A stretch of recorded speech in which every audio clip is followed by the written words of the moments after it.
الله سبحانه وتعالى حرمه، من حرمه الناس تركته. ابني فخري يسألك سؤال. قول يا أبا.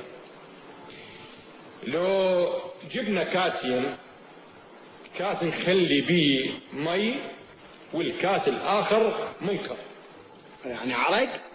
إيه عرق. أعوذ بالله من غضب الله. نجيب نملة ونحطها بالكاس اللي بيه مي، ايش راح يصير بالنملة؟ والله يابا النملة بهاي الحالة يعني راح تسبح وتطوف. يعني ما تموت؟ لا يابا ما تموت، بالعكس راح تتونس.